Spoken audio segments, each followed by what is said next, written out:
నేపాల్లో భారత కరెన్సీలోని పెద్ద నోట్ల వినియోగాన్ని నిషేధిస్తున్నట్లు ఆ దేశ సెంట్రల్ బ్యాంక్ ఆదేశాలు జారీ చేసింది. ఇక నుంచి నేపాల్లో భారత్ కరెన్సీకి చెందిన 2000, 500, 200 నోట్లు చెల్లబోవని స్పష్టం చేసింది. దీనివల్ల అక్కడ ఉన్న భారత పర్యాటకులు తీవ్ర ఇబ్బందులు ఎదుర్కొనున్నారు. ఈ మేరకు నేపాల్ జాతీయ బ్యాంక్ ఆదివారం నేపాలీ ట్రావెలర్స్, బ్యాంకులు, ఫైనాన్షియల్ ఇన్స్టిట్యూషన్స్ కు నోటీసులు జారీ చేసింది. 100 రూపాయల కంటే ఎక్కువ విలువున్న భారత కరెన్సీని ఇక ఉపయోగించరాదంటూ నోటీసుల్లో పేర్కొంది.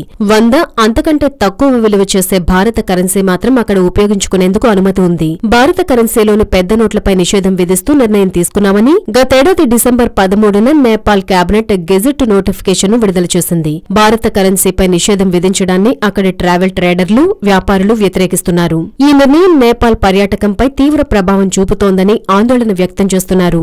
నేపాల్లో పర్యటించే భారతీయులు తమ కరెన్సీని డాలర్లు, యూరోల్లో మార్చుకునేందుకు తీవ్ర ఇబ్బందులు ఎదుర్కోవాల్సి వస్తోంది. నేపాల్కు భారత్ అతిపెద్ద వాణిజ్య భాగస్వామి. భారత్లో నోట్ల రద్దు నిర్ణయం నేపాలీలను తీవ్రంగా దెబ్బతీసిందని, ఆ విషయాన్ని భారత నేతలతో ప్రస్తావించారని నేపాల్ ప్రధాని కేసీ శర్మ ఓలీ గతంలో పేర్కొన్నారు. 2016లో భారత నోట్ల రద్దు ప్రకటించిన తర్వాత 2000, 500, 200 కొత్త నోట్లను ప్రవేశపెట్టిన సంగతి తెలిసిందే. 2 ఏళ్లుగా నేపాలీలు కొత్త భారత కరెన్సీని వాడుతున్నారు.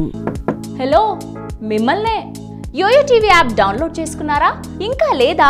మీ యాప్ స్టోర్ కి వెళ్ళి వెంటనే డౌన్లోడ్ చేసుకోండి. ఈ వీడియో గనుక మీకు నచ్చినట్లయితే లైక్ చేయండి, షేర్ చేయండి అండ్ సబ్స్క్రైబ్ చేయండి.